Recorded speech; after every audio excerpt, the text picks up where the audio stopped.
This presentation, At Sea with Nietzsche and Van Gogh, an intimate travelogue, was presented at the 11th annual meeting of the Pacific Association for the Continental Tradition, a philosophy conference on the theme of the sea at Seattle University on September 14th, 2019. Thank you all for coming. I was forced to change the focus of my presentation today from what I had originally proposed after a remarkable trip I took this spring after the CCPC conference in the Netherlands, a tour through parts of Switzerland, Italy, and France to significant places in the stories of Nietzsche and Van Gogh. I was inspired to take such a trip because I have long thought that in some ways Nietzsche was to philosophy what Van Gogh was to art, and this book I picked up in Paris in 2015 reinforced that connection. There are some rather striking comparisons between the two men at first glance. They were both sons of pastors, both solitary men who would dedicate themselves to similar tasks, for Nietzsche setting out a philosophy of the future, and for Van Gogh opening up the art of the future. Although Nietzsche was about 9 years older, the period of their most creative work coincides almost exactly with Nietzsche leaving Basel and his academic career in 1879, just as Van Gogh is abandoning his religious vocation and taking up drawing and painting. They would both spend the next 10 years wandering, with Nietzsche trying to find places to write, the Engadine Alps in the summer months, and the rest of the time in various places by the sea, Nice, Genoa, Portofino, Rapallo, Venice, while Van Gogh moves from the Netherlands to Paris, and then in search of a better light, to paint a different light to the Provençal region of southern France. They were little known in their lifetimes, both afflicted with poor health and, of course, a descent into madness. But their best works had a profound impact on the philosophy and art of the future. Their careers came to a shattering climax at about the same time, with Vincent and Arles severing his ear just 11 days before Nietzsche collapses in Turin. Nietzsche and Van Gogh were both geniuses, but their brilliance, both of them, as Bonte and Samaria put it, was an incandescence maudite and a cursed or afflicted incandescence. Of course, Vincent's brilliance had not yet gone out. In 1889, while Nietzsche was living the first of 11 dark years, hopelessly insane, Vincent was in the asylum at Saint-Remy, where he would continue to paint. In the spring of 1890, he would move to the little village of Auvers on the Oise River, a little north of Paris. And in his 70 days there, he painted some 70 canvases, including 3 large paintings of wheat fields. In a letter to Theo, he explains the paintings. They are vast expanses of wheat under threatening skies, and I had little trouble in conveying the sense of sadness and extreme solitude. The most famous of these is the one titled Wheatfield with Crows. It has a darkly foreboding sense of a storm that is coming, and in that way evokes a similar feeling as Nietzsche's last writings, warning of a storm that is coming, a crisis, as he puts it in Ecce Homo, yet unprecedented on earth. Nietzsche's response to this crisis of nihilism, of the death of God, is expressed in this famous passage with the imagery of a seafarer courageously venturing out upon the dangerous open sea. The original task of my presentation today was to reflect on how the seafarer is the reason for cheerfulness after the death of God. So I began in Amsterdam. I arrived early in the morning and set out directly for the Van Gogh Museum. Upon entering the place and taking in the bustling crowds and the vast industry that is developed out of his art, I wondered what Vincent would have thought of it all, not to mention the vast fortunes his paintings are worth. I went along and marveled at the paintings, the various self-portraits, the Japanese-inspired works, the painting of shoes Heidegger writes about, the almond blossoms, the bedroom in Arles, so many wonderful paintings. Then I finally stepped into the room and saw the painting I was most looking forward to seeing. There on one wall were the 3 Wheatfield paintings from Auvers that he writes to his brother about, and there above the paintings is an inscription from the letter, "I'm wholly absorbed in the vast expanse of wheat fields, large as a sea."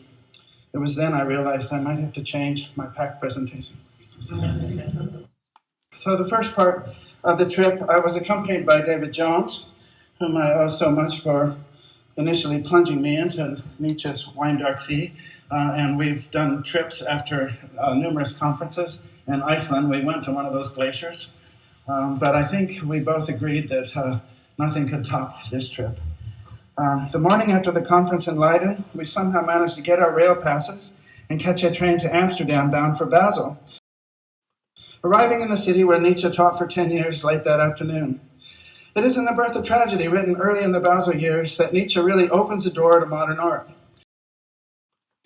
In a wonderful scene in the recent film At Eternity's Gate, Vincent and Gauguin are having a little argument about art. Gauguin prods his friend, wondering why he still has to paint from nature. The time is coming, Gauguin says, when painters don't need to sit down in front of nature because nature is what we see in our heads. We have to change entirely, he continues, the relation between painting and what you call nature, between painting and reality, because painted reality is its own reality. This is essentially what Nietzsche writes some 16 years earlier, toward the end of his book on Greek tragedy, when he says that, quoting, art is not merely imitation of the reality of nature, but rather a metaphysical supplement of the reality of nature placed beside it for its overcoming. Vincent heartily agrees with Gauguin with this Nietzschean insight that art can be its own reality, liberated from the demands of representation, but he explains to his friend, I don't copy, the trees that I paint are mine. Later in his career, Nietzsche draws out the implications for philosophy, suggesting that philosophers have always been artists, whether they have known it or not. Against the sober philosophical realist, Nietzsche explains that all perception, all knowing, involves some artistic activity, similar to the way in which Vincent painted trees. This is in part how Nietzsche was to philosophy what Van Gogh was to art. We really only had one morning to explore Basel, and David and I headed up to the Heights where the university is located. I had hoped to perhaps find one of Nietzsche's classrooms, to be able to sit there in silence with my eyes closed and listen for the distant echo of Nietzsche's voice, to hear him lecturing on why Aeschylus and Sophocles were the high point of Greek culture and not Socrates and Plato, to perhaps hear him excitedly lecture on Dionysus and the wine-dark sea. Most of you probably know the story depicted in the famous Dionysus Calyx. Dionysus is at sea, captured by pirates. They don't understand who it is they have seized until vines laden with grapes sprout from the mast of the vessel, revealing the identity of the god of wine. Dionysus then turns the pirates into dolphins. And this transfiguration suggests the powerful effect of the Dionysian, which Nietzsche regarded as the highest aim of art. As we now know, art can be so many things once liberated from the role of representation, but Nietzsche still leaves us much to think about in his contention that the highest aim of art is its capacity to change us. The Dionysus Calyx also suggests, perhaps, a double sense of the wine-dark sea, the sea as Homer describes it. Scholars have puzzled over the years as to why Homer seems to describe the sea as the color of dark wine. Since there is no reference in Homer to the blue sea, or even the blue sky, it had been suggested that the Greeks were colorblind and just did not see blue, and Nietzsche, it seems, accepted this view, as he explains in an aphorism titled The Colorblindness of Thinkers. He was not really so much interested in the purported colorblindness of the Greeks, however, but rather in using this as a metaphor for his conception of the philosopher as artist. Every thinker paints his world in fewer colors than are actually there, and is blind to certain individual colors. The phrase wine-dark sea in Greek is anaponton. There are several different words for the sea in Greek, and pontos especially suggests the open sea. The phrase wine-dark, onapa, is a compound of oinos, meaning wine, and ops, meaning eye or face, and thus literally means something like wine-faced or wine-like. Today, few think there has been a stage in humanity where some colors were not yet being perceived, and several scholars suggest that wine-dark sea alludes not so much to the water's tint, but rather to the shine of liquid inside a cup. In describing the Apollonian drive early in The Birth of Tragedy, Nietzsche cites the famous passage from Schopenhauer describing the individual man trusting in the principium intuitionis as a sailor, trusting his frail craft in a stormy sea, boundless in every direction, rising and falling with howling mountainous waves. If the Apollonian, as Nietzsche describes it, is then that drive to draw boundaries, firm outlines that determine identities, and thus make sense of the chaos of existence, The Dionysian would then be this background, this abysmal background, this stormy, boundless sea upon which all our attempts to make sense of existence must take place. The coming together of the two art drives in tragedy thus involves a double movement of drawing and withdrawing, of the Apollonian shining forth of images, and the Dionysian crossing or erasure of Apollonian boundaries, and thus involves a shimmering shining. The Dionysus Kylix thus perhaps suggests both senses of the wine-dark sea. On the one hand, of course, the tint of the sea is like wine, but also, and perhaps more interestingly, as one picked up the Kylix and drank it, Dionysus would appear on the shimmering sea of wine as you took it in. This, of course, makes sense as Nietzsche describes the Dionysian as analogous to the physiological phenomenon of Rausch, that ecstasy or intoxication that is associated with the god of wine. Anyway, after exploring Basel a little bit, we boarded the train that took us up through a magnificent landscape to Nietzsche's beloved Sils Maria. After the long journey, we arrived late afternoon at our lodging in Sils Maria, only a stone's throw from the Nietzsche house. The little alpine village is nestled between Lake Sils and Lake Silvaplana below towering snow-capped peaks. As it was mid-season at the time we arrived, just about everything was shut down, including the Nietzsche house, but fortunately we had an appointment the next afternoon for a private tour. We were certainly looking forward to that, but we started out the next morning to hike out along Lake Silvaplana to an even more anticipated destination. It was cold, bitter gray morning as we started out around the lake. There were still patches of ice and snow as we made our way. About halfway there, we could see our destination in the distance.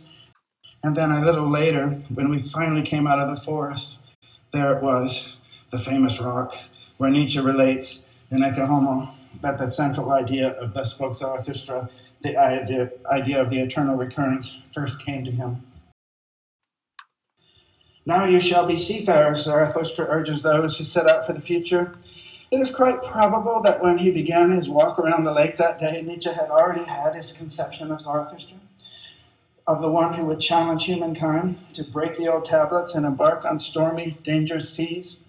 By then, Nietzsche was already concerned with the fate of humankind, already preoccupied with the problem posed by the values of the past that were rooted in the longing for another world. We may live on one of the best, most beautiful places in the whole universe for life to flourish, but human beings, the sickest of animals, are on the verge of destroying it all.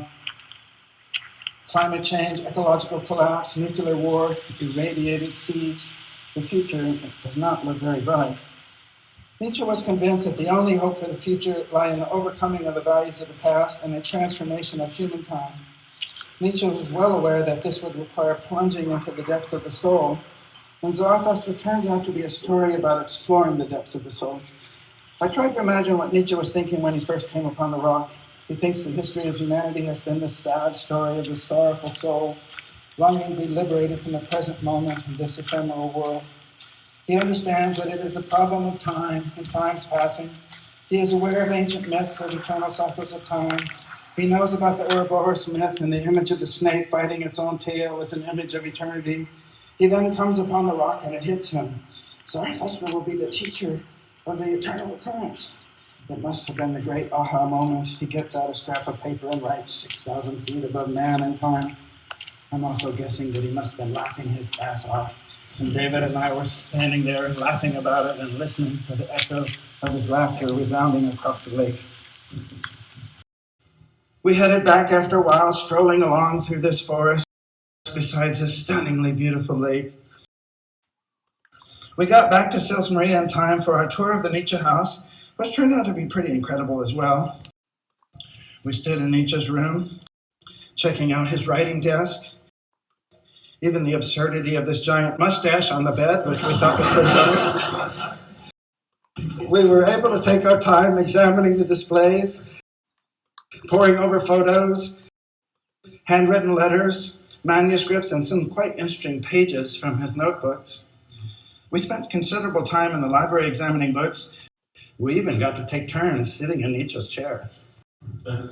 At one point, I noticed a facsimile of the handwritten script of Ecce Homo, and we were able to bring it down and examine the manuscript, checking out the page where he relates the story of the Zarathustra stone. I was able to stay a couple more days, enjoying hiking out in the other direction to the end of the little peninsula that juts out into Lake Sills, to the place where is this commemorative plaque engraved with these lines from Zarathustra. On my last day, I went back again out to the Zarathustra stone, this time under brilliant crystal blue skies. And the next day, I took a bus down out of the Alps into northern Italy, then a train along Lake Como to Milan, and then Torino.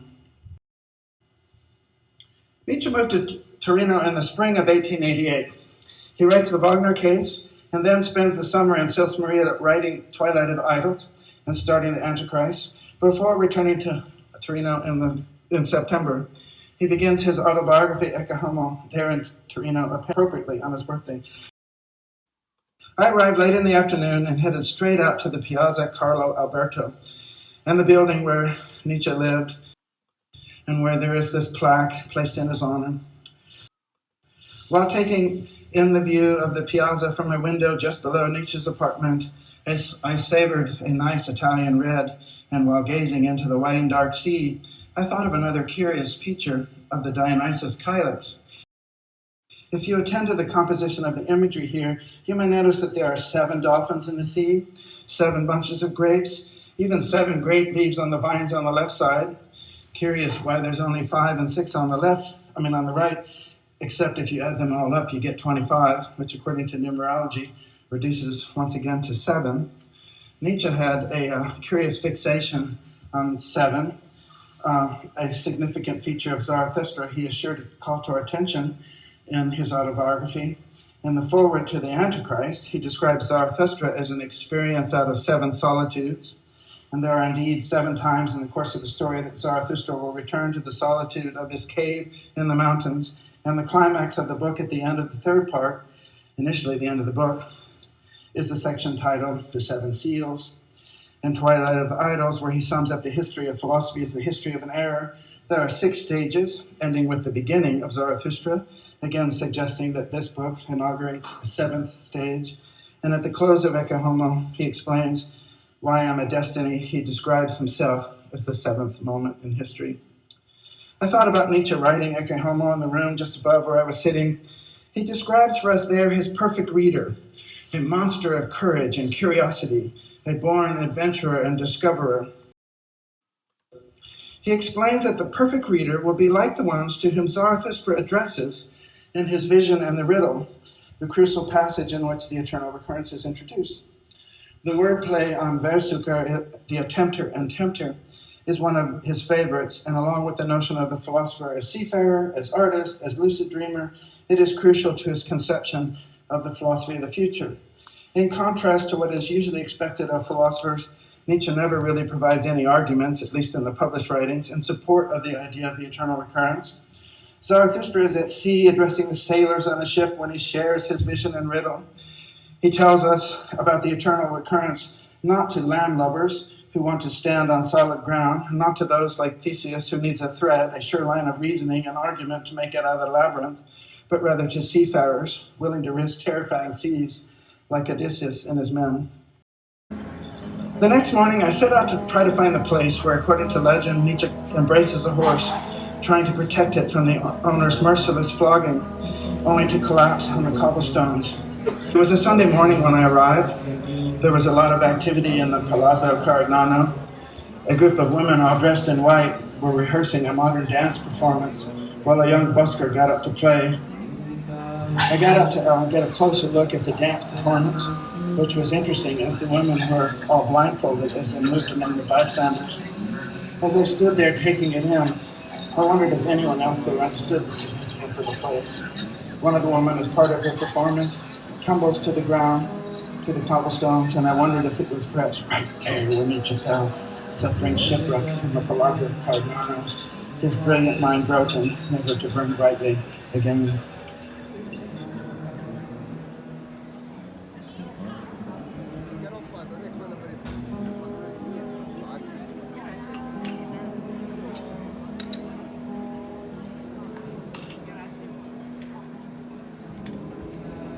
From Torino, the train took me down to Genova, the city of Columbus and other intrepid sailors who embark out into uncharted seas. The great statue of Columbus one can't miss as it stands just outside the train station, but it was only by chance that I came upon Columbus's house in my wanderings through the city. Here. Nietzsche lived there several times during his wandering years. It was here that he writes the first 4 books of the Joyous Science. In one aphorism, he writes about the city, drawing a contrast between the general temperament of Northern Europe and the South. It is a contrast that echoes the opposition between the Apollonian and Dionysian. In the North, Nietzsche felt the constraints of Apollonian boundaries and thus felt some sense of ecstatic Dionysian liberation when he traveled to Genoa. One afternoon, I walked up out of the labyrinth of narrow cobblestone streets in the old city up to the Valletta del Negro. I park in the heights above, where Nietzsche often liked to walk and find quiet places for reflection. It was easy to imagine how the distant vistas of the sea from those heights inspired his thought. In one passage, he suggests the courage that it would take to embark out on the open sea and face the terrifying vastness of infinity. This passage, I think, one should think together with that famous passage on perspectivism from Book 5 of The Joyous Science, which he writes a little bit later, where he suggests that the world might include infinite interpretations. This is why the world is so deep, so abysmally deep, as Zarathustra declares in that passage on the stone that I showed you. Despite all our attempts to make sense of existence and carve up the world, it is always capable of being interpreted otherwise. This is the vast Dionysian sea, and the terrible infinity of this sea is the reason why some interpreters try to pull Nietzsche back, at least a little, from his perspectivism and find some place to ground his thinking. Yet Nietzsche is always encouraging just the opposite inclination, exhorting us to embark and set sail into uncharted seas. That the world is always interpretable otherwise is the reason why, he says in The Joyous Science, that the moral earth is also round. The courage to sail out into uncharted seas is also the necessary prerequisite to the task of overcoming, expressed in the famous passage about living dangerously and building your cities on the slope of Vesuvius. From Genoa, the train passed along the Mediterranean Sea and into France and onto Arles, the city on the Rhone where Vincent comes in early 1888 looking for a better light. It was there at the beginning of 1888 where their paths most closely crossed, as Vincent arrives in Arles while Nietzsche is in Nice, only a little over 100 miles away. Perhaps there was something similar that pulled both the philosopher and the artist to the south. Vincent would achieve a stunning artistic breakthrough in Arles. A breakthrough, one might say, was due to an influx of the Dionysian in his painting. Perhaps the development of art from the pre-modern to the modern can be described as a further and further movement toward the Dionysian, which one can clearly see in Vincent's paintings, illustrated in the development of his self-portraits over a few short years. His painting in Arles, Saint Remy, and Auvers take on an increasingly Dionysian quality quite evident in this seascape at Saint Marie. After arriving in Arles, I stopped for a little while by the Rhone near the train station, taking in the view of the river, and then made my way into the city. I had the most interesting lodgings while in Arles. I answered an Airbnb ad that said, "Sleep in a painting."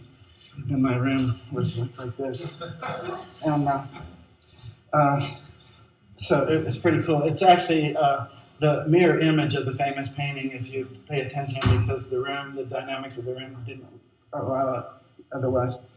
It turned out it was funny because the ad said the hosts were Eric and Vincent. And I found out it was only Eric. But Eric turned out to be a master chef.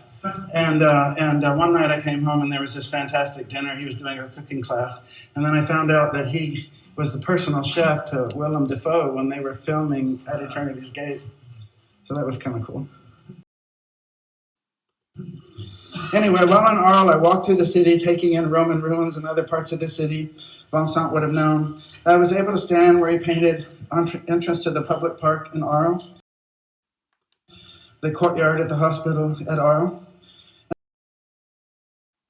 And then later at night, to one of the places I was most looking forward to see, the place where he painted another wonderful Starry Night painting, the Café Terrace on the Place de Boulogne. In January of 1889, while Nietzsche collapses, Van Sant paints the two self-portraits with bandaged ear. He would soon leave Arles for the asylum at Saint-Remy, where he would continue to paint, producing perhaps his most famous painting of all, Starry Night, painted from his room in the asylum one summer night. At the end of the year, he paints Enclosed Field with Rising Sun. This image in particular, but all of his sun paintings, have always reminded me of the solar imagery in Zarathustra, especially at the end in the closing scene as Zarathustra descends again from his solitude in the mountain as the sun is rising. It is an image that seems to suggest, both in Nietzsche's text and Van Sant's painting, a sense of hopefulness. In the film At Eternity's Gate, Van Sant tries to explain to the priest in the asylum why he paints. "I'll show what I see to my human brothers who can't see it. I can give them hope and consolation. I can make people feel like what it's to be alive." Yet at the end of his time in Saint-Remy, he also paints a very melancholy work. This is the one that is sometimes called At Eternity's Gate. Shortly after completing this painting, he leaves the asylum, returning briefly to Paris, and then settles in the little village of Auvers-sur-Oise. I was able to travel up to Auvers with a friend, and we were able to take a tour of the house and stand in the room where Van Sant died. Our guide went into great detail in telling the story, and although acknowledging the theory that his death wasn't suicide, she said we just have to accept, because he had told the doctor that he had shot himself and that he did indeed take his own life. Afterwards, we made our way up through the town and toward the cemetery. I was struck by the fact that the place looked probably pretty much as it did in Van Sant's day. We passed these buildings that seemed to come right out of his paintings. We passed the old church, and shortly after, we passed out of town into open country, and suddenly I stopped and realized what I was seeing. Wheat fields. I looked around and tried to imagine Van Sant taking the same path on his way to paint. We made it up to the cemetery, and there saw the graves of both Van Sant and Theo. After a while, we started to walk back along another road leading back to town in a different direction, through more wheat fields. After a few minutes, I couldn't believe it.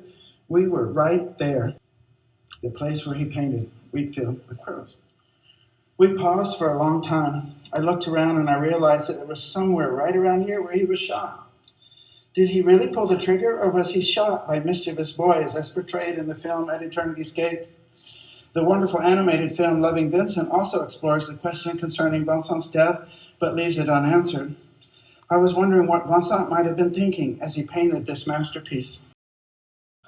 In late 1888, Nietzsche writes in his notebook, "We have art, lest we perish of the truth."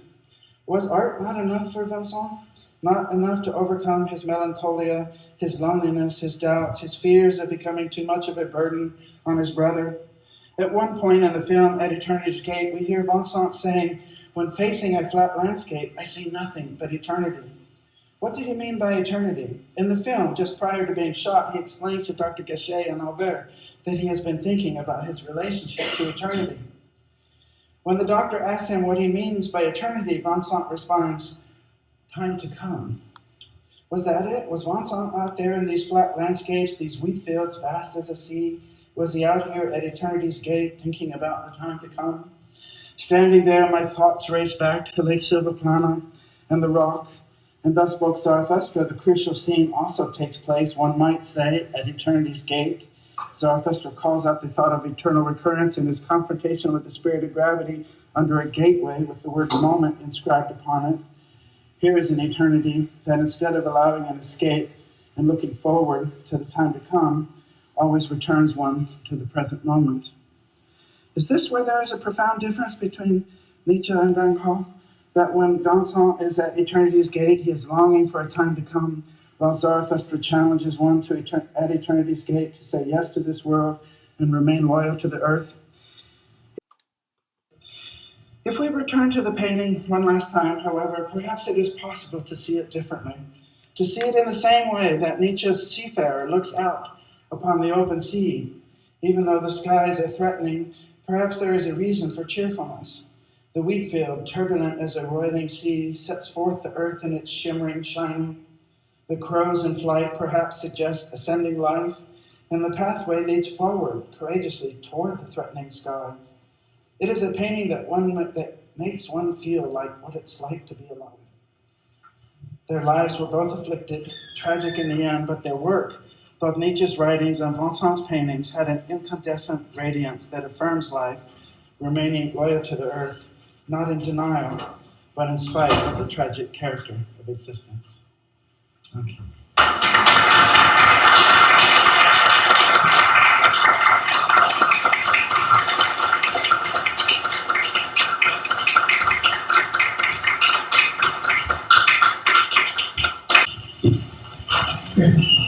I wonder if you might be kind enough to take us back to the Kylix. You gave this really wonderful close reading of that, the Kylix with Dionysus on it. And I've spent quite a long time as a ceramicist looking at this exact thing. And your presentation, thank you, because you've taken us on a really fun journey. And for me to go back down into this, one of the things you were sort of reading this, very carefully is sort of the nature around it. But as I'm sitting here listening to you, kind of experiencing this, what occurs to me in this kind of like shimmering that you're talking about of the reading of dark wine, the very first thing one would see would be the sail. Like it would appear first. One of the grapes. Well, no, because it would be covered with wine, you'd be drinking it, and that white, that sail would show up absolutely first, right? And I think that's an interesting sort of point of departure. As you drink it, like the very first thing that would come from the murkiness of that, right, would be the, and I think it's like, that makes me think of sort of, the throne project, like Heideggerian thrownness and this kind of like force of nature in Nietzsche's writing, right? And if you look at this kind of comparison you're doing, as I was reading these images, like thinking of this sail, this arrival, this force, if you look at like Van Gogh's, skies and things like that, they are so animated, almost as though they're blown by, a strong wind, right? Like it's not just that he's trying to depict what wheat looks like when it's moving, but it's got that first experience of almost like a sail or a force in it. And I feel like that as a reading of that cup, might be how Nietzsche would experience it somehow. Interesting. I don't know that he ever actually laid eyes on this cup. Sure. That's an interesting question. But I'd like to think that he must have. But the whole thing about the seven, I didn't realize that until recently when I was looking at it and like, oh wow, there's 7 dolphins, there's 7 bunches of grapes, and then I'm like, I was counting the leaves, and I'm like, wow, anyway, that was kind of curious. But I'm wondering if any of you, especially the artists, have any thoughts about what I'm suggesting, that the movement of art from pre-modern to modern is a movement from Apollonian to the Dionysian. And I would say that goes to the extreme. I presented in another paper that if you take that to the farthest extreme is when you get the total, as I suggest, Apollonian drawing and Dionysian with drawing, the total end of that movement. I mean, you go from Vincent to, you get Jackson Pollock's paintings, and to the extreme, you get Rauschenberg's white canvases, and that's the Dionysian to the extreme. Right. Whereas postmodern, I think you get mixed, you get the Dionysian and Apollonian mixed again. What do you think? Thank you. That was really wonderful description and very insightful. I have a question really about the connection between Van Gogh and Nietzsche about nature. So what you were talking about in both, that is both maybe the character of tragic life of human life, but about the relation to nature, and it made it more evident to me how much Van Gogh is about the certain relation to nature. That brings me back to your picture of the Nietzsche rock, which I too visited. In fact, sat up there and took some of the stones as souvenirs. Go with John Salz, I thought he was going to have a heart attack. Like somehow we took the regular something. This is all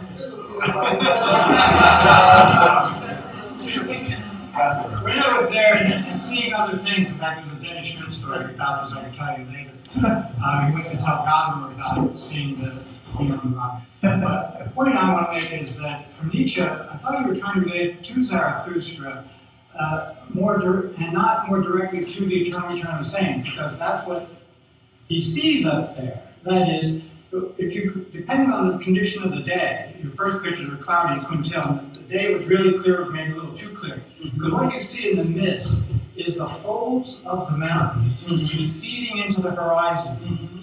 And at a very simple level, then he says, the thought of eternal return came to me. Yes, it's about nature, and it's about that, that image. So I guess I'm asking about. About nature. Say a little bit more about the connection between these two poets here.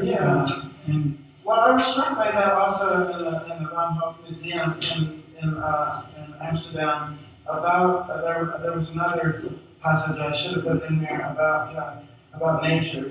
His Vincent painting nature and his like embrace of nature and taking back nature and thinking this look differently of nature. And in a way, I thought that echoes Nietzsche there. So that's worth exploring. Anyway, this is something that this project has enabled me to think about, maybe trying to develop this further into a book-length project. It would be cool. Something I would like to do. Can you just explain your last point that was the extension of your paper where you're talking about the white canvases being Dionysian? How so? Okay, so on the one hand, the Dionysian is the seed in the birth of tragedies. Apollonian is the drive to create order out of chaos. And so the classic paradigmatic example of that is taking a sculpture, taking a blank rock. It could be anything. The rock by itself, uncarved block, is the seed. And you carve your Apollonian form into it. Right, and that we couldn't live without this drive to make sense of existence. And but the Dionysian is the one hand this fantasy from which out of which we make sense of the chaos of existence. And the Dionysian is also that ecstatic movement that breaks through our Apollonian boundaries and makes us confront that Dionysian seed. And so the movement of what I'm suggesting about modern art, it moves from realistic painting, representational painting, to more Dionysian element where it gets to be more about not representing, but also about it gets to be more and more about breaking boundaries and challenging all the boundaries about what art was, and then you get which incorporates even conceptual art, and you get a thinker like Rauschenberg who paints these canvases that are just white. Have you seen those pictures? It's blank white canvases. I show them in my philosophy of art class, and I'm like, hey, what do you think about this canvas? And I think that's the end point, the furthest extreme toward the Dionysian. It's back toward the erasure. It is the Dionysian seed. It's the blank canvas. It's the uncarved block. Right, and so I think Vincent's works are a mixture of Apollonian and Dionysian elements, which is again why Nietzsche thought tragedy works so well, is it didn't have the extreme. The Apollonian and the Dionysian on their own are both pathological, but combined together they can be healing. Which is interesting. I didn't add this in the story, but the day before I went to Auvers. I was telling Natalie about this over lunch. I heard a wonderful woman singer in the Paris metro, and she was singing partly in French, partly one part of the song. She had a beautiful haunting voice going through the metro. One of the recorded part of the song, one of her lines she was singing was, "I just want to see you, girl." And then I had arranged with my friend to go over there, and he said, "Oh, we do outside the cemetery." The third part of his house. And so I thought, and my neighbor immediately was right near the cemetery too, so I got up this morning early to go to the cemetery. And of course, where did I go the first thing? Jim Morrison. So I played him that song, just as here goes. And so I saw Jim Morrison in the morning, and I think that Jim Morrison represents the extreme of the Apollonian. You know, when Nietzsche warned about the extreme of the Apollonian would be escapism, and the extreme of the Dionysian would be dissolution. In a way, Jim Morrison was the extreme of the Dionysian. That's what I think about the white meaning. So, yeah, I'm so interested in this conversation. I'm so sorry I missed the first part of the talk, but this question about the white painting, I think, is complicated by considering the work of art separately from the discourse that surrounds the art, right? So, like, I think one of the things that occurred in the 20th, the mid-20th century is that the discourses around art became much more explicitly Apollonian, and so then it also begs the question of, I mean, to take it on a much broader level, it also begs the question of, like, what is nothing? What is nothingness? And what is, like, a complete dissolution? Like, is like a white painting a complete dissolution of all form, a complete dissolution of representation, or is there something else that's happening in this sort of, like, void that's created? This sort of, even like the sort of the allness of the void, like the way that the white sort of like reflects all that, as opposed to like a black void or something like that, right? And just in terms of optics. So I just wonder what you think about like the nature, and once again, in art theory, like the formalist, how shall I say, the illusion of the formal object as this sort of independent, autonomous object separated from content is such a, it breaks down so quickly once you sort of look at what they're doing. And so I'm just curious what you think about this sort of insertion of, Donald Judd's studio. You go to Donald Judd's studio in New York, and his library looks like one of our libraries. It's amazing what he was reading and how he was exporting that back out. Yeah, it's an interesting phenomenon that Tom Wolfe satirizes in that book, The Painted Word, that part where he says that when they have the retrospective, and he's talking about the great abstract expressionist years, when they have the retrospective sometime in the future, these gigantic paintings, are going to be postage stamp size illustrations, and the word, the discourse will be the big thing, So, I don't know, I think that's true in a sense. To understand the white painting, you got to understand the discourse. Jim, real quick about that white painting. I'm not sure why it's Dionysian. I mean, it's still an image. It may be an image of a lack of image, but and it's something you're looking at. Yeah. So I don't understand how it's Dionysian. Well, I'm trying to suggest that the Dionysian is like the uncarved block before you start sculpture. It could be anything. And that's the image that Nietzsche suggests in the Birth of Tragedy, is the sea, from that famous passage he gets from Schopenhauer. The sea. So all of our attempts, the individual man, all of our attempts to make sense of existence are like this frail bark on this mountainous sea.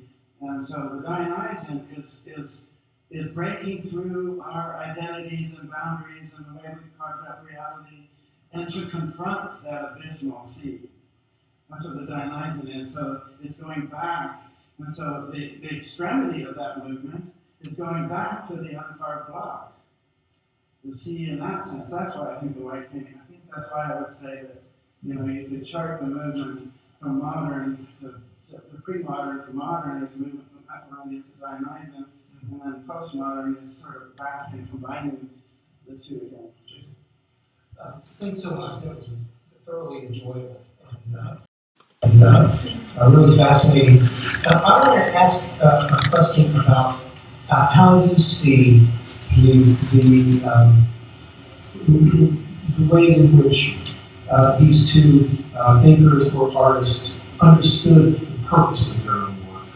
Oh, yeah. And, you know, the quote that you give, and it bears on issues of temporality too, I think. So, you know, the quote that you give from Van Gogh about being able to paint in order to, in some sense, help people see things and assuage their suffering. Yeah, and it makes them feel like what it's like to be alive. I like that quote. And Nietzsche, just real quick, you know, often talks about how his work is addressed to the future.